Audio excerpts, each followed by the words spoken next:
This episode of the LCTV News is brought to you by Columbia Insurance Agency, serving the Lynn community for over 60 years with home, auto, and business insurance.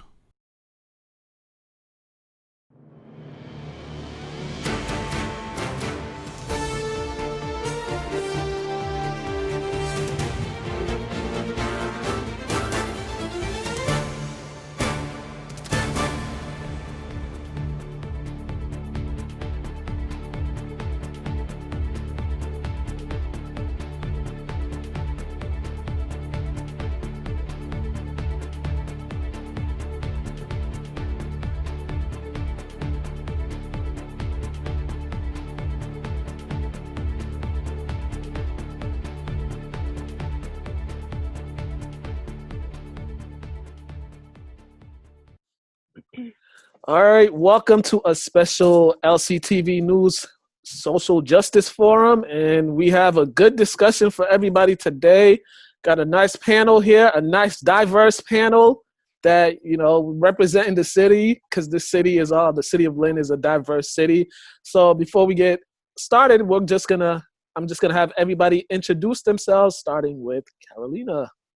Hi, I'm Carolina Trujillo. Thank you so much for the invitation. I work for Essex Media Group, Community Relations Director for Essex Media Group. I'm also the publisher of the Latino newspaper here in Lynn called La Voz. And I'm a community activist, a Lynn resident, and I'm really excited to have this conversation. All right, next up, Faustina. Hello, everybody. My name is Faustina Harolin Cuevas, as you can probably read, hopefully. And I am currently an independent consultant. I do consulting on diversity, equity, inclusion.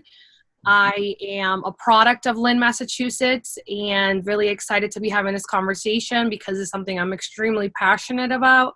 Similar to Carolina, I definitely consider myself a community activist, somebody that wants to see Lynn thrive and really celebrate the diversity that we have here in our community. I feel like there's a lot of work to be done. So I'm really glad that we're having this conversation today because this is definitely a start to bring awareness to where are the gaps and what do we need to do.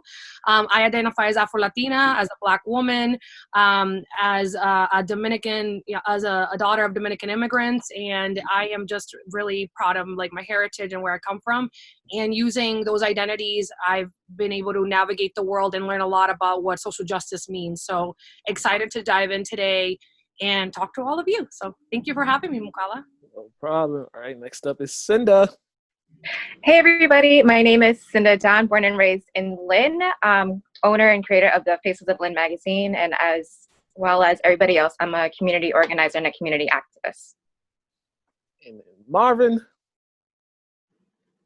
Hey everyone, it's Marvin Hippolyte. I am a community activist here. I primarily work with Neighbor to Neighbor. I do a lot of political work and happy to be here with everybody. And last but not least, Captain Michael Vale. Hi, everyone. I've been a police officer for 26 years, and I'm glad to be here representing the Lynn Police Department on this important topic. All right, so let's dive right into it. So the first thing we're going to discuss is everyone's reaction when they saw the video of the officer kneeling on George Floyd, and then we could dive into the aftermath of that. Officer Vale, as a 26-year vet in the police force, what was your first reaction when you saw that? Well, watching that video made every good, hardworking cop sick. I mean, we were watching, I was like, get off him. Why isn't he get off him? I mean, we as a Lynn Police Department felt a collective outrage seeing that. It's not condoned. It's nothing that we are taught or practiced, and it wasn't good. Yeah, definitely. You can't. Just having your knee on somebody for 8 minutes is just ridiculous at some point. Marvin, what was your thoughts? What was going through your head when you saw that? Honestly, it was just really heartbreaking. My initial thoughts again was like, why didn't anybody push this police officer off? And then, why wasn't the other officers trying to stop him? It was just because. We see this so much, Yeah, this is something that's, it's been a topic for a while that it's now brought to light. Cinda, tell me what was your reaction? I think about the people that were there that witnessed and felt helpless in the moment of what can you do as a bystander, and also noticing that there were officers there that were complicit who could have done something. And it was absolutely heartbreaking when George had called out for his mom. And I think that was extremely difficult to watch and hear. Yeah, and it's something that shouldn't be normalized, or people feel numb to, or like it's another video. It's like, no, it has to stop. I think it was just like the breaking point for all of us, where enough is enough, and we have to take action. Yeah, for the two mothers here, when you hear somebody calling out for their parent, no matter how old they are, because no matter how old you are, you're still your mom is your mom. And for you as parents, when you see a grown man calling for his mom and is pretty much helpless and his mom's not around, what goes through your mind as parents? I think that you're absolutely right. I think that every mom out there that saw this video, and when this guy was calling out for his mom, we were all summoned. Like, we were all called into that moment as mothers. And I think that obviously the frustration of not being able to do anything, the frustration of seeing nobody doing anything, especially the other police officers that were there supporting these actions, because clearly they are the ones who should have stopped this crime being committed right in front of their eyes. I think that when a person is wetting themselves because they're near death, that's how you kind of you let go of everything. So I think that as a mom, that was very powerful to watch this, and then to hear the claims of hopelessness coming from this guy's mouth. It was horrendous. And Faustina, you're a new mom, so being a new parent, and knowing that you're gonna at some point have this conversation with your child, what goes through your mind? I also just want to preface it, I did not watch the video. I am sick and tired of watching Black men be murdered. And after a while, we don't see it, but it creates trauma within us, especially people of color, especially within the Black community. So I just refused to watch it. I definitely, I read everything. I did, I listened to folks. I used to live in Minneapolis, so I took this very personally. And I also lived there when Philando Castile was murdered. So all of this was very personal to me. I feel very heavy still. It's very hard for me to talk about it still. Especially now as a new mom, knowing that I am raising a boy of color in this kind of environment. Like, it's frightening. It is frightening, like you said, that I would have to have a conversation about behaviors and what to do when you encounter police, or what to do when you're in some sort of scenario. Like, having to have these conversations with my child, the thought of it frightens me. It scares me to my core. And that is one of the reasons I am so vocal. I mean, folks that may or may not know me know I'm very vocal about these issues. And the reason is that we need to leave the world better for our children. We need to work on these things so that there is the future for them to thrive in, and that it doesn't end up being someone like George Floyd on the ground being murdered on live, on live television or live camera, whatever. That's not what we want for our brown, Black, and boys, so it is, we have a lot of work to do. I'll say that. Yeah, definitely a lot of work, and a lot of talk is just starting with conversation. Captain Vale, I don't know if you have children, but I do.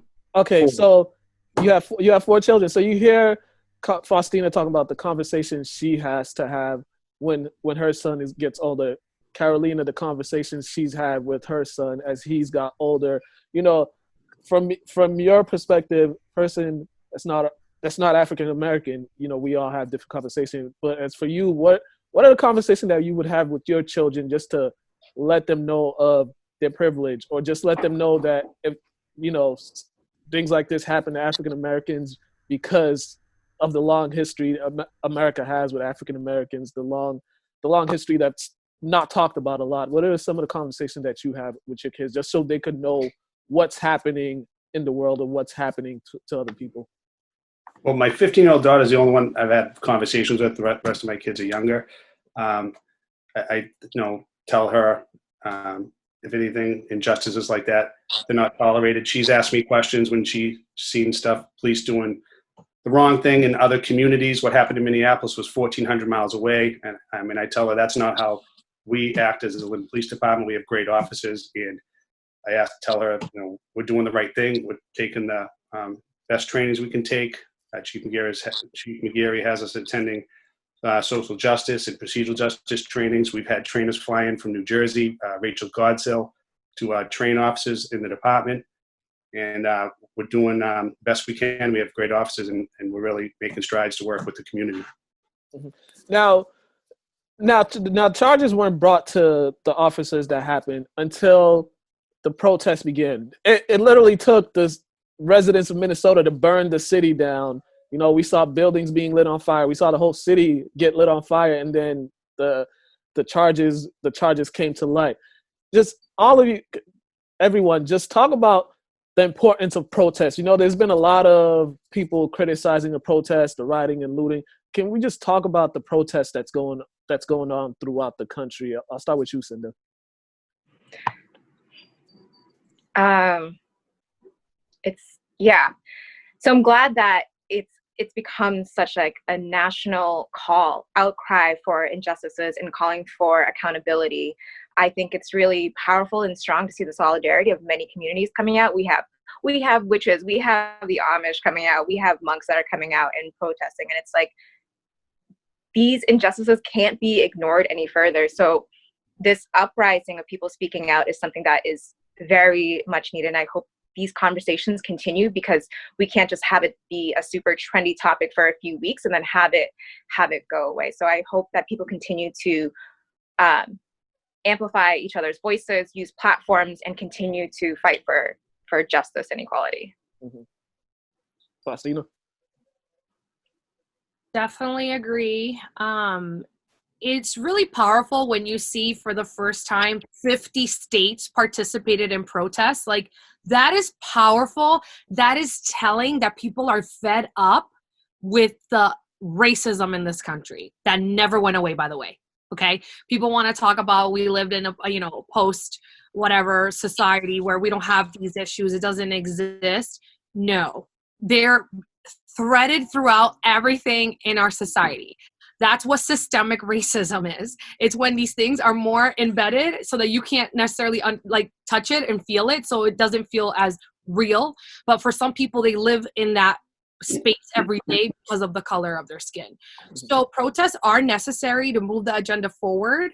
And as you can tell, as you just said, right, finally charges were brought upon these officers after people were like, we're tired and we're not going to have this. We're not going to have a Philando Castile again, right? And that's what happened. Philando Castile's case didn't go anywhere. So people said, we're not going to do that again. We're not going to have it, right? So, and Philando Castile was a community member, worked in a school there. So people knew him and they knew that if they let this slide again, that they were never going to be the same. The community was never going to be the same if they did not fight for George Floyd's life, because in a way they were fighting for every other Black man that had been murdered in Minneapolis.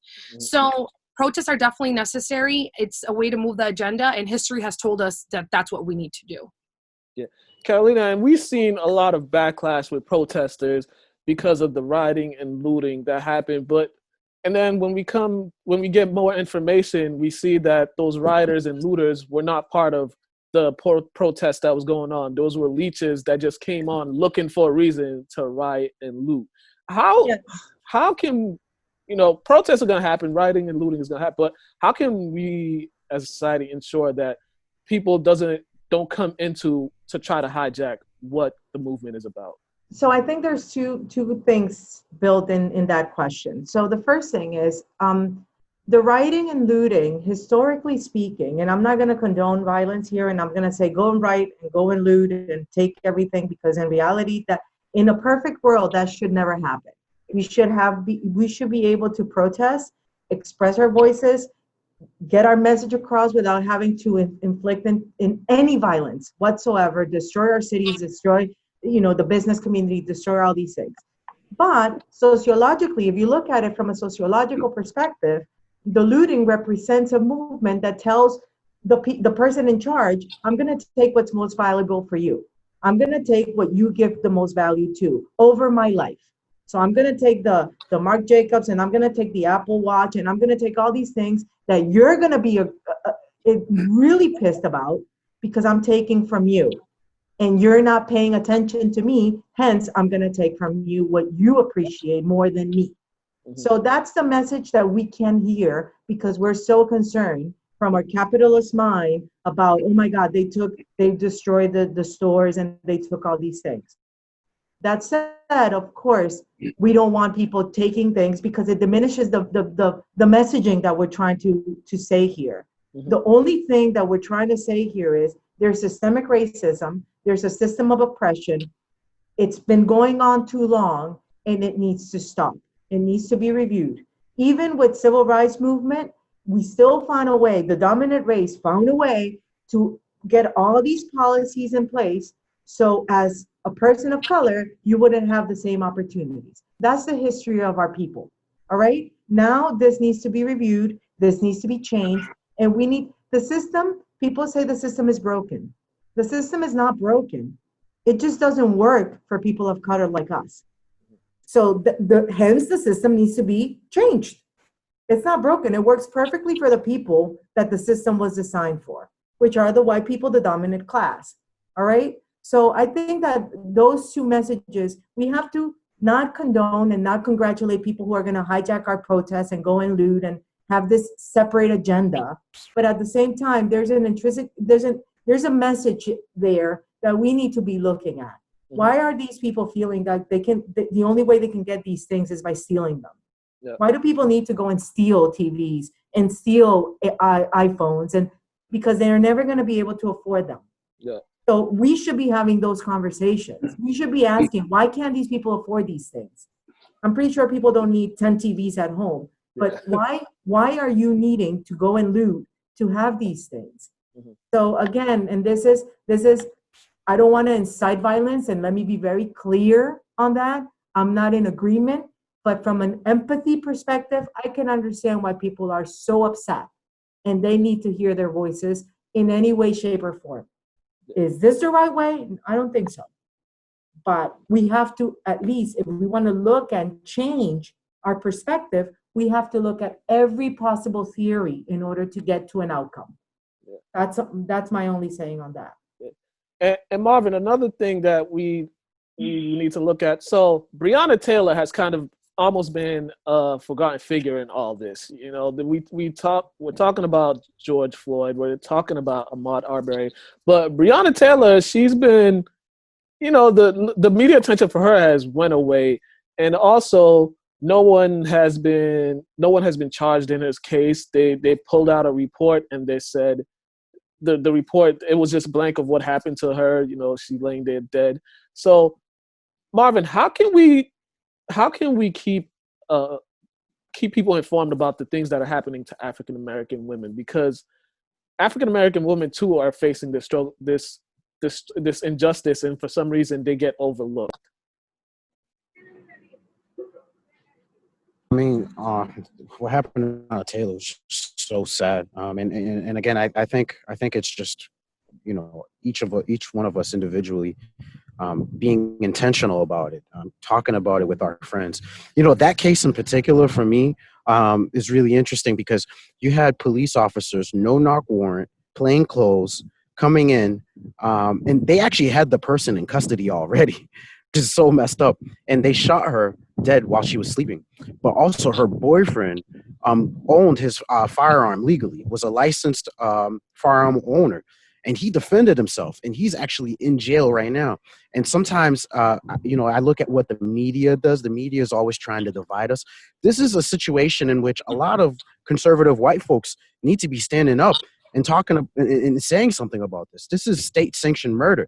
This individual had a firearm legally owned and was defending himself from police officers who were there doing the wrong thing and actually had this person in custody already. So it really is just going to be us individually really having these conversations, because quite honestly, the media is not going to do it, especially the mainstream media. Just internally, yeah, I'm sorry. And just internally, within our own communities, especially as Black men, sometimes we don't show up for our sisters enough. We got to be real about that. Brianna Taylor cannot be overlooked. And we really need to dig as just Black men in particular to really step up for our sisters. And as the Americans, this is a constitutional issue. The police cannot get away with it. Brianna Taylor was shot in her bed, not doing anything, and they already had this person in custody. It's not just a Black issue, it's an American issue. Captain Vale, can you tell me just the steps, when you do one of these what I don't know what you call it, when you just search warrant or a knock in, I forget the term of it, but when you do one of these, what's the actual protocol for that? If you can explain to people. You have to write an affidavit. You have to go and present all the facts from the case to a clerk who looks at the facts, and they'll either issue the warrant or they will not issue the warrant. And then it's served. We serve most of our warrants during the daytime, very, very few at night. And what happened to Brianna Taylor is terrible. I don't know all the facts. Like George Floyd's incident is caught on video from start to finish. It's horrible what happened to her, but that's what happens with search warrants. That's how they're issued through the courts. And if things change during the course of that, and you no longer have the legal basis to do this search warrant, you have to stop even after it's issued if something changes. Yeah, because if correct me if I'm wrong, but if you go and you serve the search warrant in the house, if someone is being hostile to you, then that's when you have to use force to restrain the person. But if they're not, you go in, you serve the warrant, you try to find what you need to. Am I correct? Yeah, you're correct. Usually you put if there's people in the house, you have them sit in one room because you're searching the different rooms, and so they don't interfere with that. And usually they're just sitting there peacefully while you execute the search warrant. Can I ask a question to Captain Vale? Yes. So these officers that were involved in the death of Brianna Taylor, they were plainclothes officers, and they didn't announce that they were law enforcement, which is why her boyfriend had reacted the way that he did, because he thought that somebody was breaking in. So when officers are going into a home with a warrant in plainclothes, do they have to announce their presence as law enforcement? Yes, you announce police, search warrant, and then you either open the door if it's open or you kick it in. Right. And I'd like to add that thank you, Cinda, for that question. That's really important. I just want to add that it was corroborated by the neighbors that no one announced themselves as police. And if you listen to the horrifying 911 call that Brianna Taylor's boyfriend made, Kenneth Walker, which was horrifying to listen to, and I could not keep myself from crying. He even said it in the call. Men came into our apartment unannounced, and so if he knew that it was police officers, he would have said that on the phone. Police officers came in, we had an altercation of some sort, they shot my girlfriend, she's bleeding to death. He did not say that in the call. And when someone's under distress immediately after an incident like that, I don't think that's something that Kenneth Walker would have forgotten to say on the phone. He just said, men came into our apartment. So I definitely recommend everybody listens to that Kenneth Walker 911 call, because it is very telling of how horrified he was and how in distress he was, seeing the love of his life bleeding to death. So I just want to name that. And I also want to name, and Marvin, correct me if I'm wrong, but I think all charges have been dismissed for Kenneth Walker, and he is already out. So charges have been dismissed on Kenneth Walker, and the officer that asked for the no-knock warrant has been administratively removed or just put somewhere else in his position. So those are just some facts that I got. And that's exactly where, and I'm sorry that I jump into this, but I think that you just touch exactly on the point of reform. I think that when we don't have accountability, it's very difficult to continue to operate under the same system. I think that that's where the changes need to happen. And I'm appreciative of Captain Beal saying that they're receiving all these trainings. But if you can have all the trainings in the world, but if there's nothing that holds you accountable, and if we look at the situation with this guy, what we're fighting right now, he had 18 incidents of police brutality prior to this incident. So clearly, if you look at the video, and I know you haven't seen it, Faustina, but you can see his demeanor and his hands in his pockets. I'm assuming in his head, he's thinking, I've done this 18 other times, nothing happened. They'll put me on administrative leave. And the worst thing that can happen is that it's not paid, and then I'll get reincorporated. So I think that's where the historic reform needs to happen.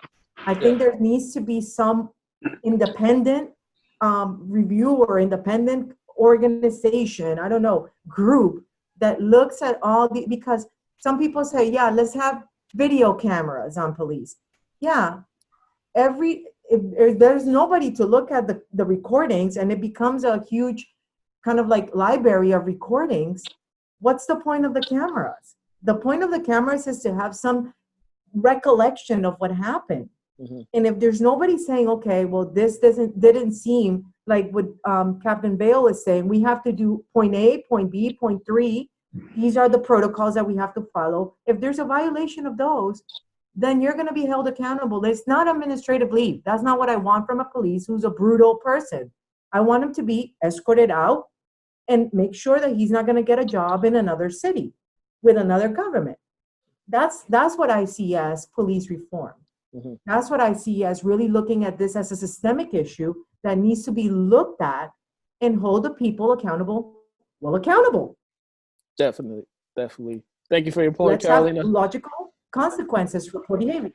All right, let's go to a question. This first question we got from a resident. I'll ask this one. Faustina, you could take this question. Do you think that the most recent incidents that's happened would have had much traction if we weren't in a pandemic? Do I think so? We're talking about George Floyd? Yeah, George Floyd, and then the protests that followed. No, I don't. I think regardless of the pandemic, people were fed up. Like I said, I lived in Minneapolis for 3 years. And again, I lived there when Philando Castile was murdered. I participated in the protests for Philando Castile as well. And people at that point, there was this feeling of helplessness, this feeling of exhaustion, this feeling of like we're fighting again and again the same things without no repercussions. Mm-hmm. It's frustrating. And then a couple years later, you have the police officer of color who shot a white woman, and then he went to jail for a while. He's in jail for a while. So having those dynamics and those paradigms, I think people were at a breaking point. Did the pandemic obviously heighten it? Absolutely, right? You have people who've been home, who've been, trapped in quarantine. Yes, that is absolutely going to heighten people's like adrenaline and people's, because you're sitting at home thinking a lot. Mm-hmm. You're sitting at home not being able to process with people in your community. Yeah. So yes, absolutely. I think the pandemic definitely like catapulted it, but I think something was going to go down regardless because people were at a breaking point. And then, you have Brianna Taylor. There was a few things that happened and people were just like, absolutely not, no more. We're tired. So it's a yes and no, right? Mm-hmm. I think something was definitely going to happen regardless. I think that the pandemic definitely catapulted. Yes. All right. And got a question for Captain Vale. This is from a resident. What training does Lynn Police Department officers receive to deal with people that suffer with mental health and PTSD issues? We have annual in-service training. We have a number of officers who are crisis intervention trained, which deal especially with people having mental health issues, and they're trained to deal with them and de-escalate the situation. Our goal is to train more more officers in the department. We constantly, it's one of the most frequent calls we have dealing with people with mental illness, and our officers are really good at de-escalating and talking, and usually when someone's having a mental health crisis, we can end it peacefully and get them to go to the hospital voluntarily, get the help they need. All right. Thank you for that response. All right. So another topic I want to get into, I'll go to you, Faustina and Carolina, for this, and then Marvin will hop to you on this perspective. So Faustina, I've seen you a lot talk about Latinos and how some of them are denying their black culture, or just being black. And you two have made sure to let them know that this fight is not only the African American community's fight; it's their fight at all. Can you just tell everybody your frustration with some members of the Latino community? Caroline, do you want to go first? Dale, arranca. So yes, I think for me personally, let's just wrap our heads around. There are Black Latinos. My father is a Black man. Let's People's head exploded. right. Let's wrap our heads. I think there's a lot of confusion on the difference between race and ethnicity, and I think there is a lot of confusion for many reasons in this country, right? Because for a long time, people thought Hispanic was a race. And people would mark that on the census. And then, there was a lot of changes around the census. And so people are starting to understand, oh, that was not a race. So now I need to figure out, where do I categorically fit? And because there's a long history of anti-Blackness within the Latino community, people don't want to click the Black box. But in reality, a lot of us are Black. And that is a real thing that we need to, talk about within our community, sit with, and process. Because I find it extremely confusing and frustrating when I see signs that say Latinos for Black Lives, when I'm like, that erases the fact that there are Black Latinos, right? When you are getting pulled over and it's a hostile situation, no one's going to care if you speak Spanish or not. They're seeing a Black person in front of them. They're not going to stop and wait to see what language you speak. So I really think that we need to start having this conversation about the diaspora and how there are people who need to really embrace this idea of Black Lives Matter, because it's also about their own life. Like, you are Black as well, and you should care about these issues. And if you are fairer skin like myself, like I said, I identify as a Black woman. I am fairer skin. I need to be a better ally to my darker brothers and sisters in the fight.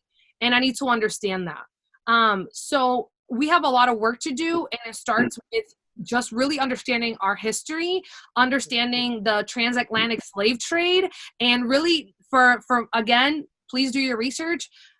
A lot of slaves were dropped off in Latin America. The majority actually were. People think the majority of slaves were dropped off in North America. That is not true, folks. So we need to do a lot of research. We need to understand our history. And I feel like people are starting to do that. And I am really excited about that. I'm excited that people are starting to understand their ancestry and their heritage and are owning more of that and being able to be better allies to the BLM movement. But it's taken a long time.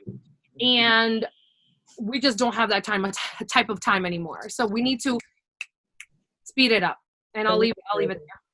Yeah, I think to echo Faustina's sentiment, I agree with 100% what she said. We were colonized, and unfortunately, because of our colonization, we do have some traits that were passed down by our ancestors, where colorism in our cultures is a thing. It's a very important thing where they tell you if you're darker, you're less than. If you're clearer, if your skin is fair-skinned, you're better than. Your hair, I grew up people telling me my hair was not good, my hair pelo malo, which isn't, your hair's not good because it's curly. If it's straight, then it's good. So there's this mimicking thing where we have to look like somebody that we're not in order to be. And I think that it's very important right now to really unite as people of color. So I always write persons of color, because guess what? Nothing that has been given to us as minority communities has been a gift. We fought for every right that right now, even as women. white women, the vote, you know, the right to vote. Every minority group has had to fight for every right that they currently have. And if we don't continue to have this conversation, and if we don't respectfully have these dialogues, as uncomfortable as they are with our own communities, we're never going to achieve real changes. Because it's pointless to have a system change to accommodate the need. We're discriminated, whether it's a sister, because the lightness of their skin.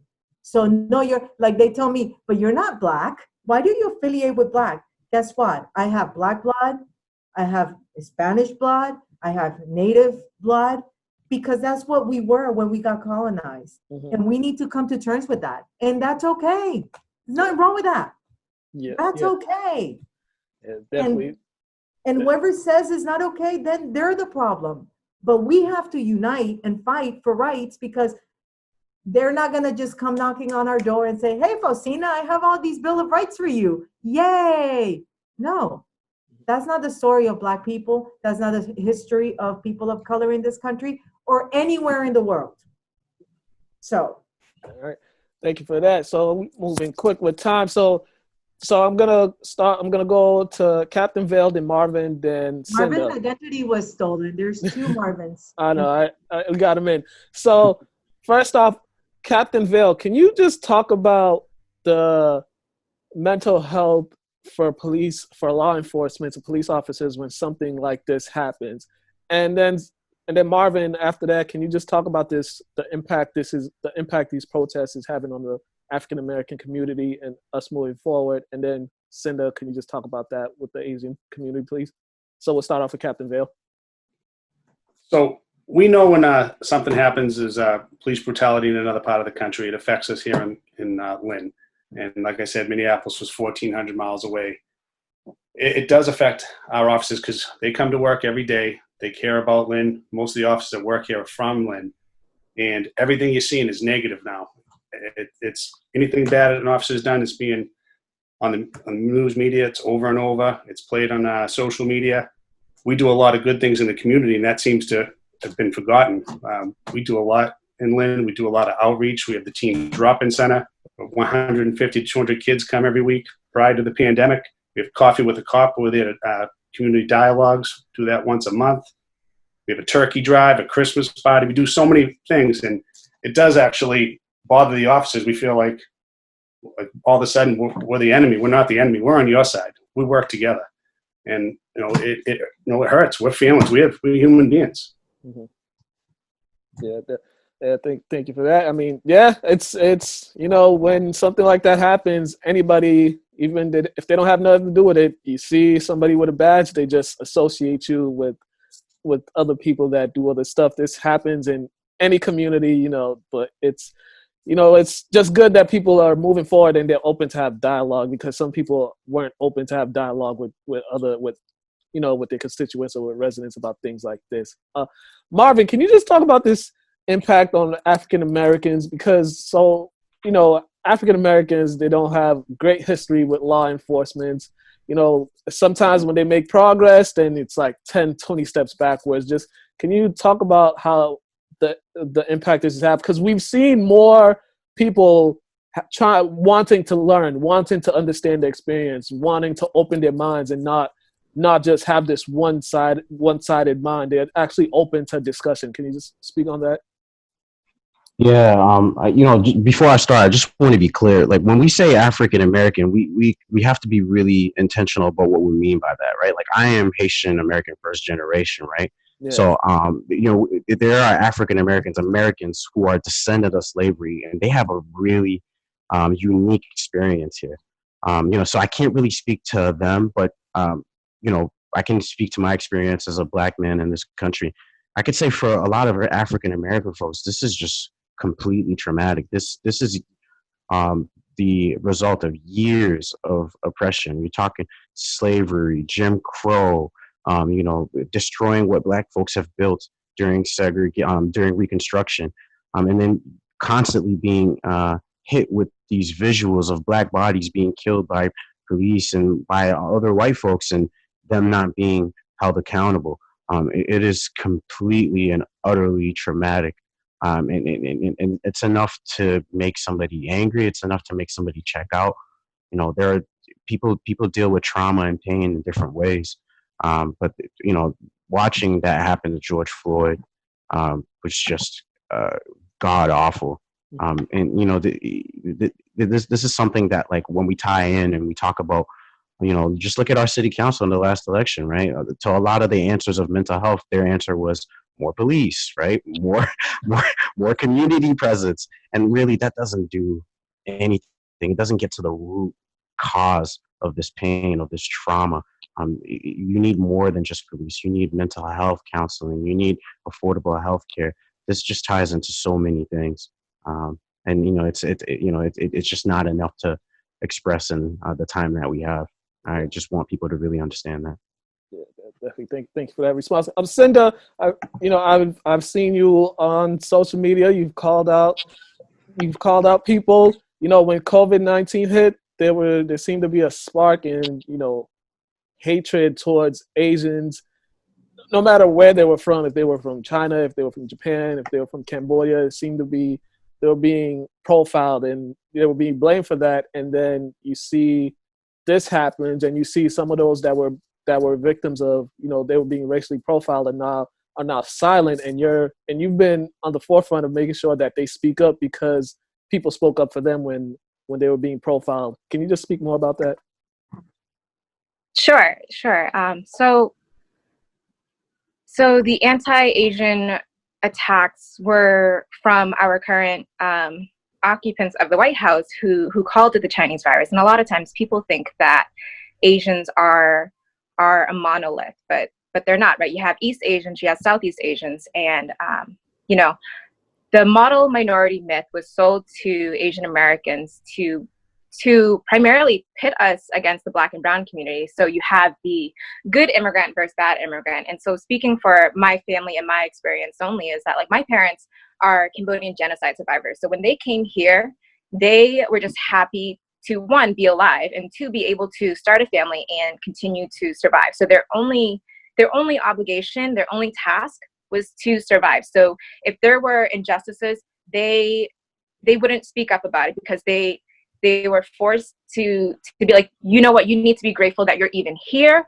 And if you speak up about anything, even if you're in the right for it, we're taught that culturally, like, if you are, silence is a way of being polite. And so what people don't understand, or what I see, is that, like, the model minority myth is something that we need to unlearn and unpack and pull it by its roots, because it's not true, right? Southeast Asians and East Asians live very different lives, and how it was specifically used to uphold white supremacy, of being like, we're gonna make sure that these people of color don't unite against us. And so we need to unpack it. We need to unlearn that. We need to understand that these injustices, they affect all of us. It's not just like a one-time thing.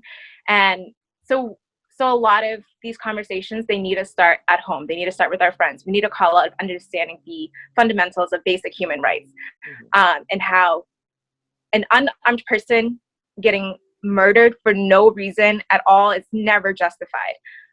You know, I don't believe we need to see this as a human rights issue, because it is, and we need to stand together, and we need to understand, like, why we grew up with these prejudices. So like Marvin said, Marvin and I always talk about mental health and unpacking the intergenerational trauma that we've had. And these conversations, they start at home. They start with our family and friends, and it starts with educating and having these conversations of unpacking the model minority myth. Woo, that was deep. Thanks, Cinda, for that one. All right, let's get into some more questions. Captain Vale, there was a lot of questions for you. Okay. Just to let you know. So here's one. Are there any programs that Lynn Police Department uses to attract more minority police candidates? And then there was an addition to that, how can we improve the relationship between the youth and police officers in our community? Well, I'm glad you asked that. Part of my job is the hiring in Lynn, and we work together with ECHO, who had the peaceful protest in Lynn yesterday, particularly Arthur Akers from the College Application Education Project. Together, we came up with a plan how we could attract everyone from Lynn. We particularly minority candidates. We offered free civil service training. We hired Justin Hanrahan, who's an attorney, to come in, and we paid for that training.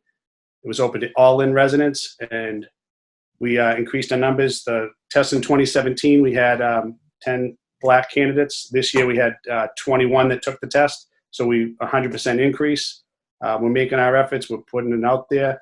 We're trying to attract good quality candidates in Lynn that want to be police officers. It's a great job, even though you wouldn't think it now, but it is a great job. You can make a difference, and we're doing the best we can to recruit from the community. All right, and then to that follow up, how can we improve the relationships between the youths and police officers in our community? It's just talking. We have the Lynn Police Teen Drop-In Center. That's geared towards youth specifically. We have officers there in plain clothes. They dress, some of them wear shorts. They play basketball with the kids. They hand out pizza, hang out there to talk and interact with the kids, get to know the officer on a personal level. It humanizes the police profession.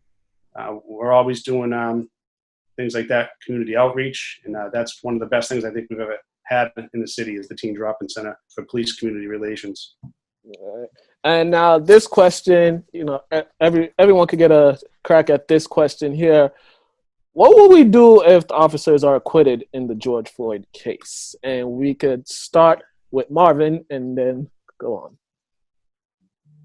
on. Honestly, that would just radicalize people even more, to be quite honest with you. And there's a good chance that can happen because police have something called qualified immunity.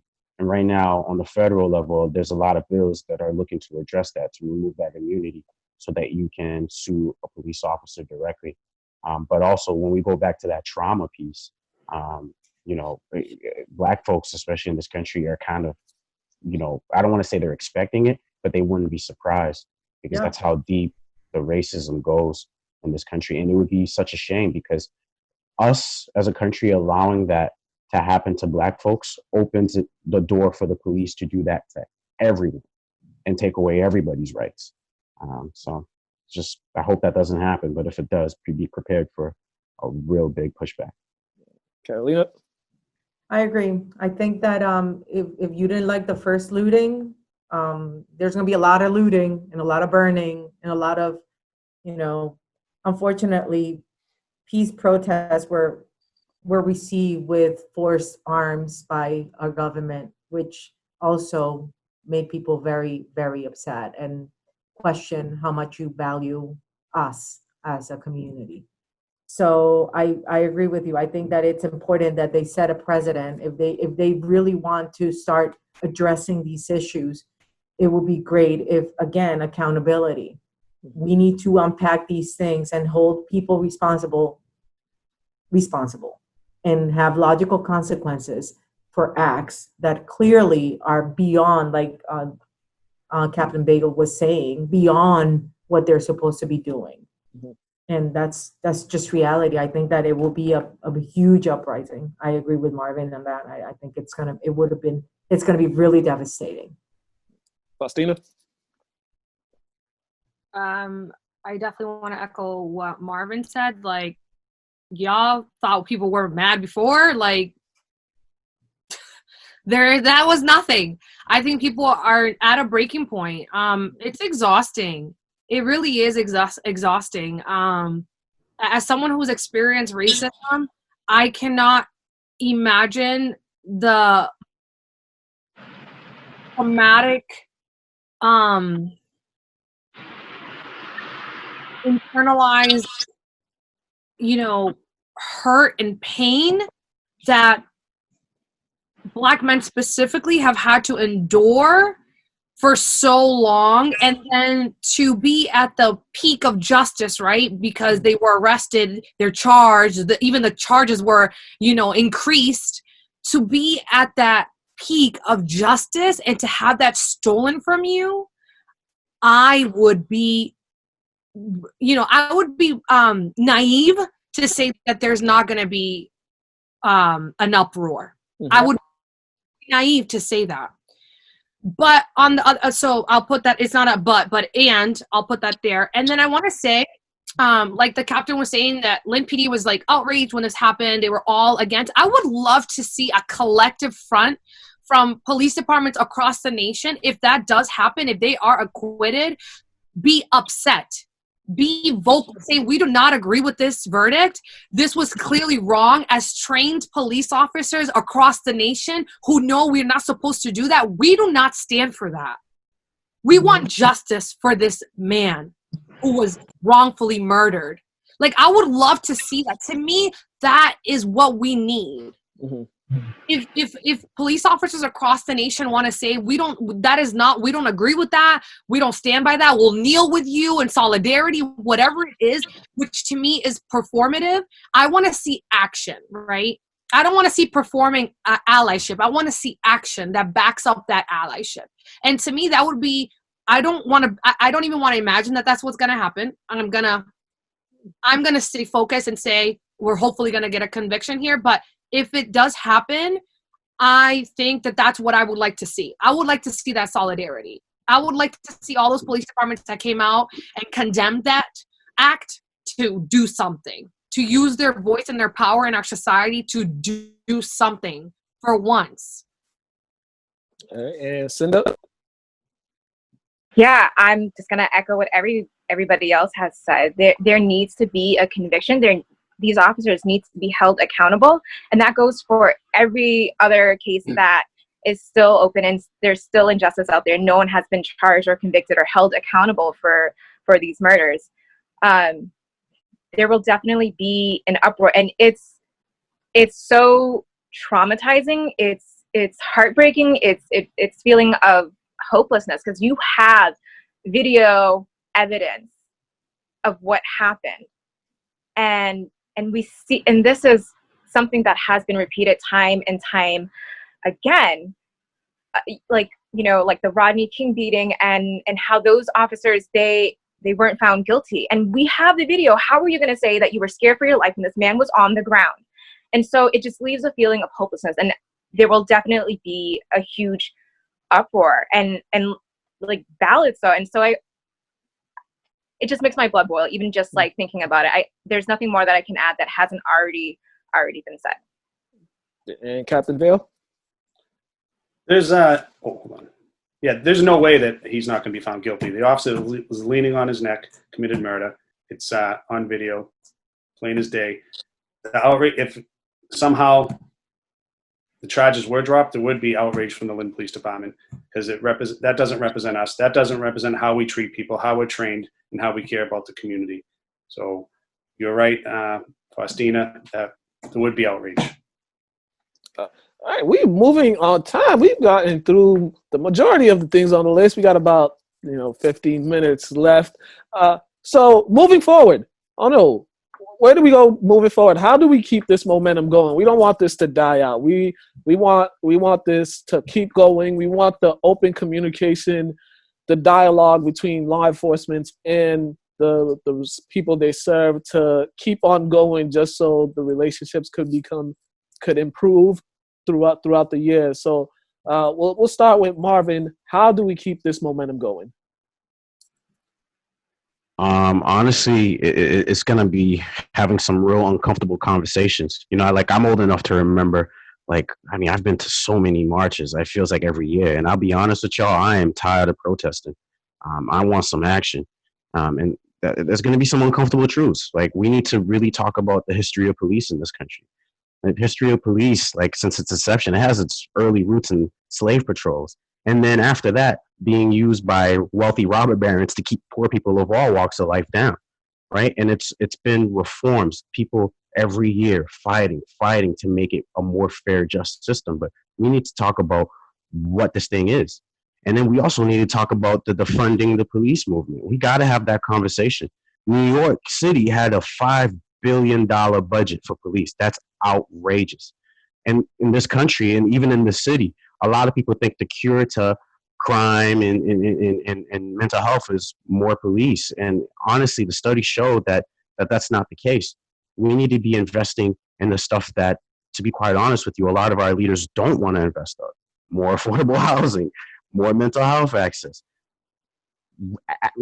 equal representation in terms of the people who represent the city, the makeup of the city. Because, unfortunately, if you have a council that's all white or all black or all anything, their natural prejudices will show through how they govern. And that will be the same for police too. And I'm not sure Lynn is really ready to have these tough conversations, but that's the only way we move through. Otherwise, we're going to be here next year having the same conversation. Captain Vale? Oh, can I just jump in because it's related? Yeah. Thank you, Marvin, for that. I agree. And I just want to say that it is possible to, the whole defund the police thing, I'm not going to go down that rabbit hole, but I will say the Right Care project in South Central Dallas works with the police to bring resources to the community. And for 2 years now, they've actually seen a decrease in ambulance and arrests involving mental health. Yeah. Because they've hired more social workers to show up to the scene. They've trained their own community members around crisis management and crisis response. So there is definitely a way. It's working in other places. So I don't want to hear that it's not possible, because it's definitely possible. It's working in other communities, and they've seen a decrease in some of these nonviolent responses. There's no reason that we can't have a similar model so that police officers are not showing up to these nonviolent incidents and having something like, think about it. How quickly this George Floyd incident escalated. They were called because he had a $20 counterfeit $20 bill. And how did we go from that to him being murdered? It's just mind-boggling. A nonviolent offense. That was it was not like he was, wreaking havoc in the store. He was trying to pay with a counterfeit whatever.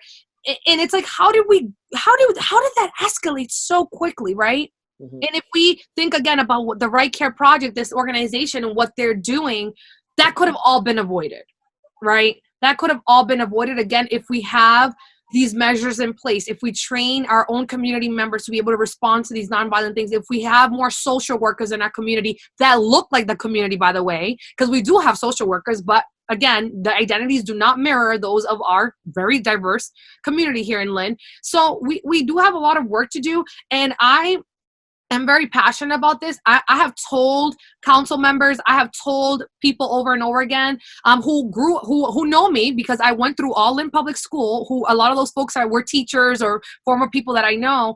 I've had this conversation. People want to offer their resources. I'm willing to do implicit bias training. I'm willing to do all these things, but people have to take me up on that.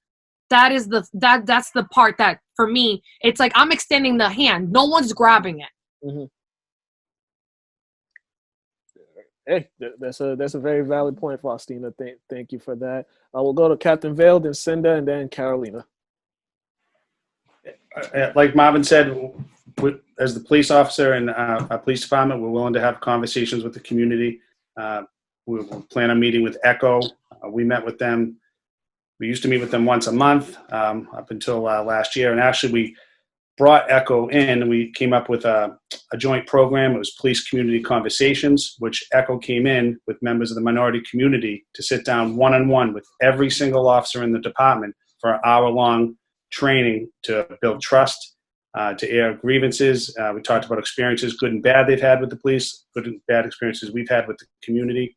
So we're willing to work with the community, and look forward to getting together with you. Cinda. So the question is, how do we keep the momentum going? Yes. Yeah. So I would love to see a action plan of accountability and building trust with community. I love to hear that the Lynn Police Department is actively trying to recruit members from the community, because what we need, and what Marvin touched upon, is that we need leadership in our community that reflect the community.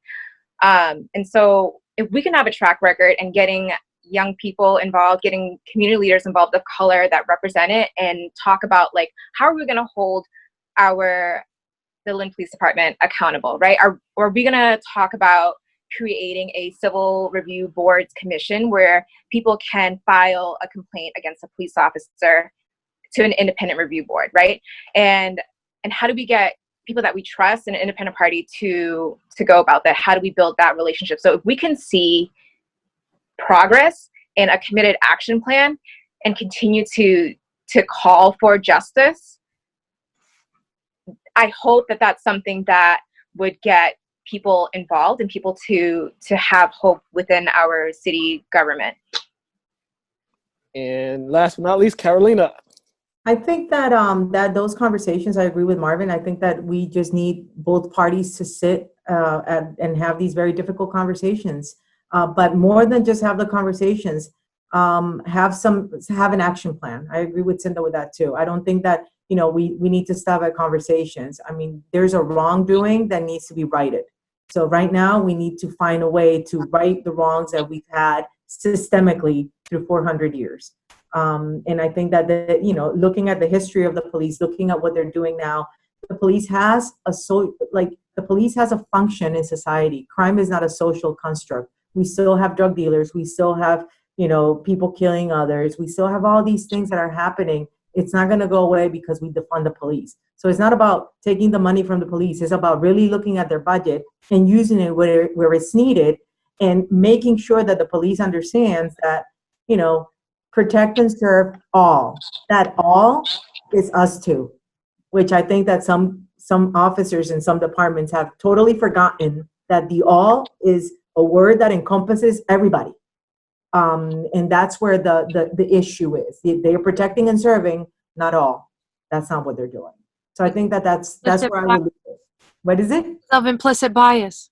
They're implicit. So that's where I would leave it. I think that and my main concern with what we're seeing in history right now is that these guys, we were talking about the convictions, that these guys do get convicted and people think it's over. Okay, you win. Yeah, you win. You got convicted. Let's move on. It's not let's move on. This is the guy that made all of this explode, of compile stuff for 400 years. And people have to understand that. People who don't get the message, that's the message. It's compiled trauma, compiled abuse of a population that are saying enough. It's like a pressure cooker. It just exploded. So it's not about the conviction. It's really about the narrative and changing that systemic racism and having the conversations in order to push the agenda. That's where I stand. And I hope that, Captain Vale was very open to those conversations. I hope Faustina is very open to the trainings. I hope that this session of conversation can start that process, because enough talking. I'm with Faustina. Enough talking. We need doing. Less talk, more do. This is the moment where we need to do.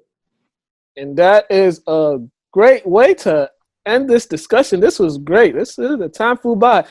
Quickly, before we get out of here, I just want everybody to plug their social medias or emails if folks want to contact you, have a discussion with you.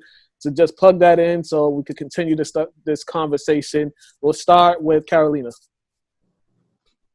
Carolina, periódico La Voz newspaper. Please follow us, Carolina Trujillo, on Facebook. That would be where I would be found if you need me. All right, email. Oh, it's pretty Trujillo, Trujillo, which is difficult for some people. Trujillo in English at essexmediagroup.com. Awesome. Faustina. You're muted. I came ready. Let's have a voice. Follow me on Instagram. It's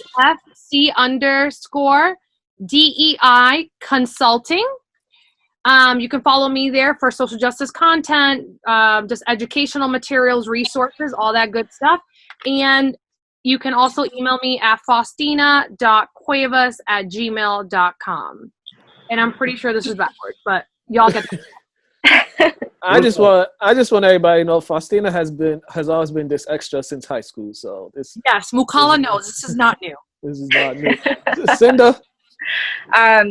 If anyone wants to reach out to me, my email is cindadanh@gmail.com. Social media, you don't want people to follow you? It's Cinda Don. Just my name. All right, Captain Vale. We have a Facebook and Twitter account, Lynn Police. You can follow us there. And Faustina, as you mentioned, implicit bias training twice during this.